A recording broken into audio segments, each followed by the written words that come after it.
Charles Spurgeon, o príncipe dos pregadores, 1834-1892. No período da Inquisição, na Espanha, sob o reinado do imperador Carlos V, milhares de crentes foram queimados em praça pública ou enterrados vivos. O filho de Carlos V, Filipe II, em 1567, levou a perseguição aos Países Baixos, declarando que, ainda que lhe custasse 1000 vezes a sua própria vida, limparia todo o seu domínio do protestantismo. Antes da sua morte, gabava-se de ter mandado ao carrasco pelo menos 18.000 hereges. Ao começar esse reinado de terror nos Países Baixos, muitos milhares de crentes fugiram para a Inglaterra. Entre os que escaparam do concílio de sangue, encontrava-se a família Spurgeon. Na Inglaterra, contudo, o povo de Deus não estava completamente livre da perseguição, passando a maior parte do tempo sentado, por se achar fraco demais para se deitar. Os bisavós de Carlos eram crentes fervorosos e criaram os filhos na admoestação do Senhor. Seu avô paterno, depois de quase 50 anos de pastorado no mesmo lugar, podia dizer: "Não passei nem uma hora triste com a minha igreja depois que assumi o cargo de pastor." O pai de Carlos, Tiago Spurgeon, era o amado pastor de Stambourne. Carlos, quando ainda criança, interessava-se pela leitura de O Peregrino, pela história dos mártires e por diversas obras de teologia. É impossível calcular a influência dessas obras sobre a sua vida. O que era precoce nas coisas espirituais vê-se no acontecimento que passamos a relatar. Com apenas 5 anos de idade, Carlos percebeu profundamente o cuidado do avô com relação ao procedimento de um dos membros da igreja, mais conhecido como Velho Rhodes. Certo dia, encontrando Rhodes em companhia de outros fumando e bebendo cerveja, a criança dirigiu-se a ele dizendo: "Que fazes aqui, Elias?" O velho Rhodes, arrependido, contou então ao seu pastor como a princípio se irou com o pequeno Carlos, mas por fim sentiu-se quebrantado. Desde aquele dia, o velho Rhodes andou sempre perto do Salvador. Quando ainda em tenra idade, Carlos foi por Deus convencido do pecado. Durante alguns anos, sentia-se uma criatura sem esperança e sem conforto. Visitava locais de culto uns após outros, sem, no entanto, conseguir saber como podia livrar-se do pecado. Então, aos 15 anos de idade, aumentou nele o desejo de ser salvo. E aumentou de tal forma que passou 6 meses agonizando em oração. Nesse tempo, assistiu a um culto numa igreja em que o pregador não pudera comparecer por causa de uma grande tempestade de neve. Na ausência do pastor, um sapateiro se levantou para pregar às poucas pessoas presentes e leu este texto: "Olhai para mim e sede salvos, todos os confins da terra." Isaías, capítulo 45, versículo 22. O sapateiro, inexperiente na arte de pregar, só fazia repetir a passagem e dizer: "Não vos é necessário levantar um pé, nem um dedo. Não vos é necessário estudar no colégio para saber olhar, nem contribuir com 1000 libras. Olhai para mim, não para vós mesmos. Não há conforto em vós. Olhai para mim, suando grandes gotas de sangue. Olhai para mim, pendurado na cruz. Olhai para mim, morto e sepultado.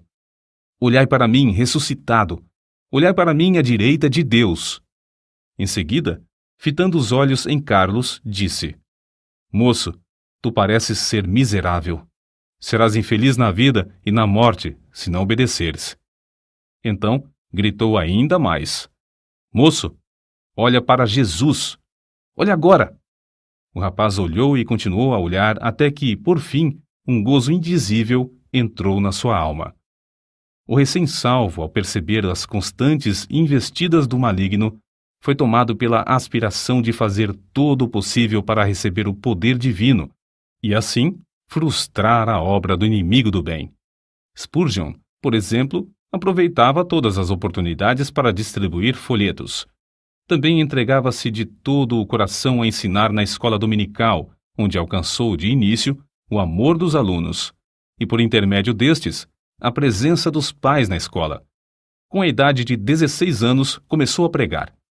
Acerca desse fato, declarou: "Quantas vezes me foi concedido o privilégio de pregar na cozinha da casa de um agricultor ou num celeiro? Alguns meses depois de pregar seu primeiro sermão, foi chamado a pastorear a igreja em Waterbeach. Ao fim de 2 anos, essa igreja de 40 membros passou a ter 100. Como o jovem pregador tinha o desejo de aperfeiçoar-se, o diretor de uma escola superior, de visita à cidade na ocasião, marcou 1 hora para tratar com ele acerca desse assunto. A criada que recebeu Carlos, porém, descuidou-se e acabou não chamando o professor, que saiu sem saber o que o moço esperava. Mais tarde, já na rua, Carlos, um tanto triste, ouviu uma voz dizer-lhe: "Buscas grandes coisas para ti? Não as busques." Foi então, ali mesmo, que abandonou a ideia de estudar naquele colégio, convencido de que Deus o dirigia para outras coisas. Não se deve concluir, contudo, que Carlos Spurgeon tenha desistido de se educar. Depois disso, ele aproveitou todos os momentos livres para estudar. Disse que alcançou fama de ser um dos homens mais instruídos de seu tempo. Spurgeon havia ministrado em Waterbeach apenas durante 2 anos, quando foi chamado a pregar na Park Street Chapel, em Londres. O local era inconveniente para os cultos e o templo, que tinha assentos para 1.200 pessoas, era demasiado grande para a plateia. No entanto, havia ali um grupo de fiéis que nunca cessou de rogar a Deus por um glorioso avivamento. Esse fato é assim registrado nas palavras do próprio Spurgeon. No início, eu pregava somente a um punhado de ouvintes. Contudo, não me esqueço da insistência das suas orações.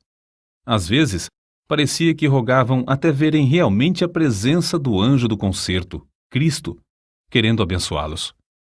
Mais de uma vez nos admiramos com a solenidade das orações até alcançarmos quietude, enquanto o poder do Senhor nos sobrevinha.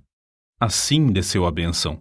A casa se encheu de ouvintes e foram salvas dezenas de almas. Sob o ministério desse moço de 19 anos, a concorrência aumentou em poucos meses a ponto de o prédio não mais comportar as multidões. Centenas de ouvintes permaneciam na rua para aproveitar as migalhas que caíam do banquete que havia dentro da casa. Ficou resolvido que a Park Street Chapel seria reformada. Durante o tempo da obra, os cultos eram realizados em Exeter Hall, prédio com assentos para 4.500 pessoas. Ali, em menos de 2 meses, a assistência era tão numerosa que as ruas, durante os cultos, se tornavam intransitáveis. Quando voltaram para a Chapel, o problema, em vez de ter sido resolvido, ficou maior. 3.000 pessoas ocupavam o espaço preparado para 1.500. O dinheiro gasto, que alcançou uma elevada soma, fora desperdiçado. Tornou-se necessário voltar para o Exeter Hall, mas nem este auditório comportava mais o público presente. A igreja, então, tomou uma atitude espetacular. Alugou o Surrey Music Hall, o prédio mais amplo, imponente e magnífico de Londres, construído para diversões públicas. As notícias de que os cultos haviam passado do Exeter Hall para o Surrey Music Hall eletrificaram toda a cidade de Londres. O culto inaugural foi anunciado para a noite de 19 de outubro de 1856. Na tarde do dia marcado, milhares de pessoas para lá se dirigiram para achar assento. Quando por fim o culto começou, o prédio no qual cabiam 12.000 pessoas estava superlotado e havia mais 10.000 fora que não puderam entrar. No primeiro culto no Surrey Music Hall, notaram-se vestígios da perseguição que Spurgeon teria de encarar. Após a leitura das Escrituras, os inimigos da obra de Deus se levantaram, gritando: "Fogo! Fogo!" Apesar de todos os esforços de Spurgeon e de outros crentes, a grande massa de gente alvoroçou-se e movimentou-se em pânico, de tal modo que 7 pessoas morreram e 28 ficaram gravemente feridas. Depois que tudo serenou, acharam-se espalhados em toda a parte do prédio roupas de homens e senhoras, chapéus, mangas de vestidos, sapatos, pernas de calças, mangas e paletós, chales, etc.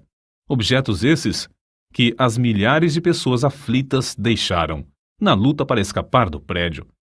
Spurgeon comportou-se com a maior calma durante todo o tempo da indescritível catástrofe, mas depois passou dias prostrado, sofrendo em consequência do tremendo choque.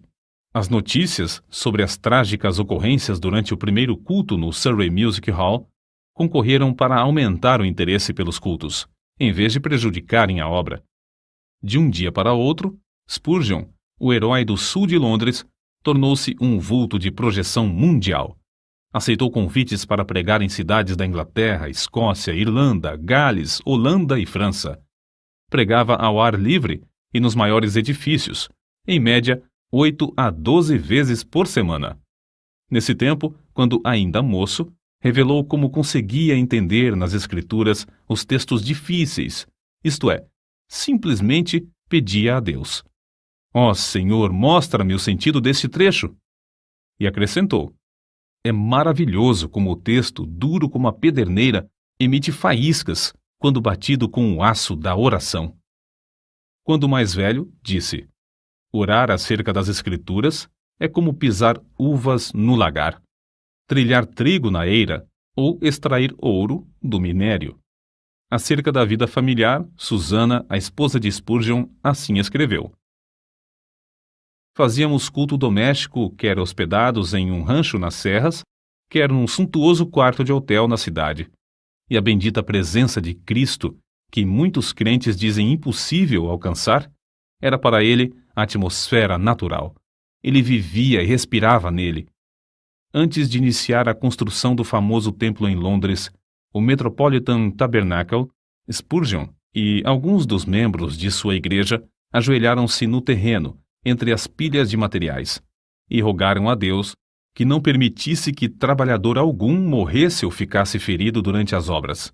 Deus respondeu maravilhosamente, não deixando acontecer qualquer acidente durante o tempo da construção do imponente edifício, que media 80 metros de comprimento, 28 de largura e 20 de altura. A igreja começou a edificar o tabernáculo com o alvo de liquidar todas as dívidas contraídas com a aquisição de materiais e pagar toda a mão de obra antes de findar a construção.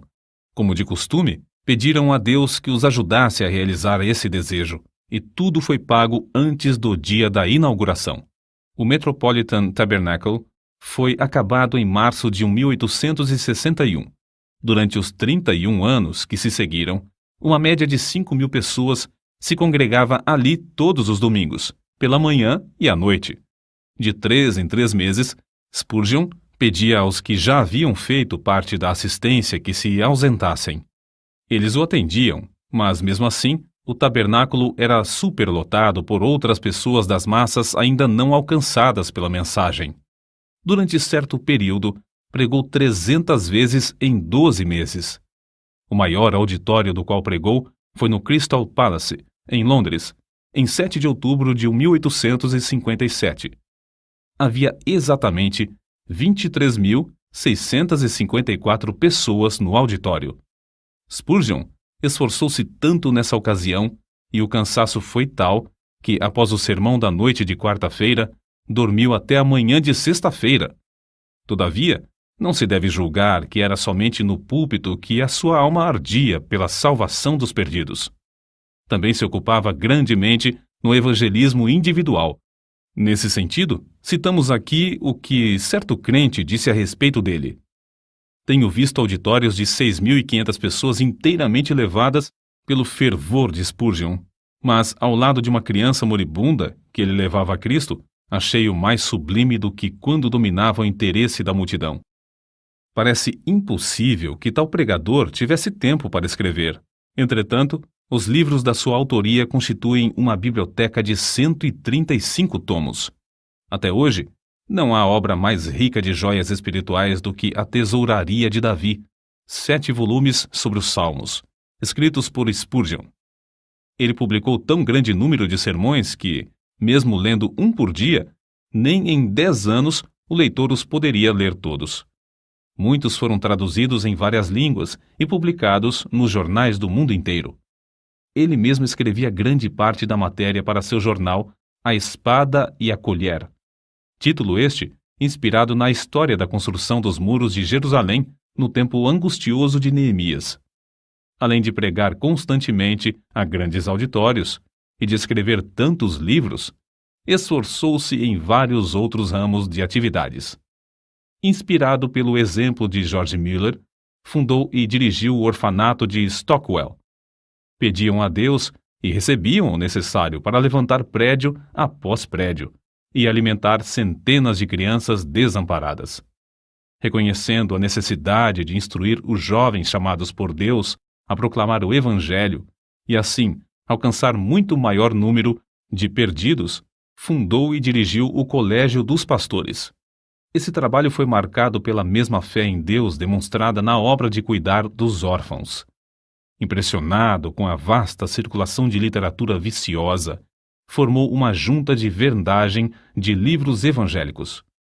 Dezenas de vendedores foram sustentados e milhares de discursos feitos, além de muitas toneladas de escrituras e outros livros terem sido vendidos de casa em casa. Acerca de tão estupendo êxito na vida de Spurgeon, convém notar o seguinte: nenhum dos seus antepassados alcançou fama. Sua voz podia pregar às maiores multidões, mas outros pregadores sem fama gozavam também da mesma voz. O príncipe dos pregadores era, antes de tudo, o príncipe de joelhos. Como Saulo de Tarso, também entrou no reino de Deus agonizando de joelhos. No caso de Spurgeon, essa angústia durou 6 meses. Depois, assim aconteceu com Saulo. A oração fervorosa virou um hábito na sua vida. Aqueles que assistiam aos cultos no grande Metropolitan Tabernacle diziam que as orações eram a parte mais sublime dos cultos.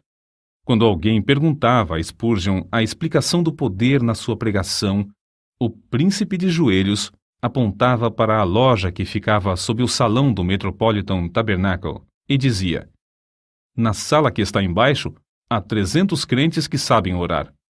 Todas as vezes que prego, eles se reúnem ali para sustentar minhas mãos, orando e suplicando ininterruptamente. Na sala que está sob os nossos pés é que se encontra a explicação do ministério dessas bênçãos. Spurgeon costumava dirigir-se aos alunos no colégio dos pastores desta forma: permanecei na presença de Deus. Se o vosso fervor esfriar, não podereis orar bem no púlpito. Pior com a família, e ainda pior nos estudos, sozinhos. Se a alma se tornar magra, os ouvintes, sem saberem como ou porquê, acharão que vossas orações públicas têm pouco sabor. Ainda sobre a oração, sua esposa deu este testemunho: ele dava muita importância à meia hora de oração que passava com Deus antes de começar o culto. Certo crente também escreveu a esse respeito: sente-se durante a sua oração pública que ele é um homem de bastante força para levar nas mãos ungidas as orações de uma multidão. Isto é a ideia mais grandiosa de sacerdote entre Deus e os homens. Convicto do grande poder da oração, Spurgeon designou o mês de fevereiro de cada ano no grande tabernáculo para realizar a convenção anual e fazer súplicas por um avivamento na obra de Deus. Nessas ocasiões, passavam dias inteiros em jejum e oração que se tornava mais e mais fervorosa. Não só sentiam a gloriosa presença do Espírito Santo nesses cultos, mas era-lhes aumentado o poder com frutos abundantes. Na sua autobiografia consta que, desde o começo do seu ministério em Londres, pessoas gravemente enfermas foram curadas em resposta às suas orações. A vida de Spurgeon não era vida egoísta e de interesse próprio. Juntamente com sua esposa, fez os maiores sacrifícios para colocar livros espirituais nas mãos de um grande número de pregadores pobres, e ambos contribuíam constantemente para o sustento das viúvas e órfãos. Recebiam grandes somas de dinheiro, mas davam tudo para o progresso da obra de Deus. Não buscava fama, nem a honra de fundador de outra denominação, como muitos amigos esperavam. A sua pregação nunca foi feita para sua própria glória, porém, tinha como alvo levar os ouvintes a Deus através da mensagem da cruz. Considerava seus sermões como se fossem setas e dava todo o seu coração empregava toda a sua força espiritual em produzir cada um deles. Pregava confiando no poder do Espírito Santo, empregando o que Deus lhe concedera para, abre aspas, matar, fecha aspas, o maior número de ouvintes. Charles Haddon Spurgeon recebia o fogo do céu estudando a Bíblia, horas a fio, em comunhão com Deus. Cristo era o segredo do seu poder. Cristo era o centro de tudo para ele. Sempre e unicamente Cristo. J.P. Freud disse: quando Spurgeon orava, parecia que Jesus estava em pé ao seu lado. As suas últimas palavras no leito de morte, dirigidas à sua esposa, foram: ó querida, tenho desfrutado um tempo muito glorioso com meu Senhor. Ela, ao ver, por fim, que seu marido passaria para o outro lado, caiu de joelhos e, com lágrimas, exclamou: ó bendito Senhor Jesus, eu te agradeço o tesouro que me emprestaste no decurso destes anos. Agora, Senhor, dá-me força e direção durante todo o futuro. 6.000 pessoas assistiram ao culto do funeral. No caixão estava uma Bíblia aberta na passagem usada por Deus para convertê-lo. Olhai para mim e sede salvos, todos os confins da terra. O cortejo fúnebre passou entre centenas de milhares de pessoas postadas em pé nas calçadas. Os homens descobriam-se à passagem do cortejo e as mulheres choravam. O túmulo simples do célebre príncipe dos pregadores no cemitério de Norwood testifica a verdadeira grandeza da sua vida. Ali estão gravadas estas humildes palavras: aqui jaz o corpo de Charles Haddon Spurgeon, esperando o aparecimento do seu Senhor e Salvador, Jesus Cristo.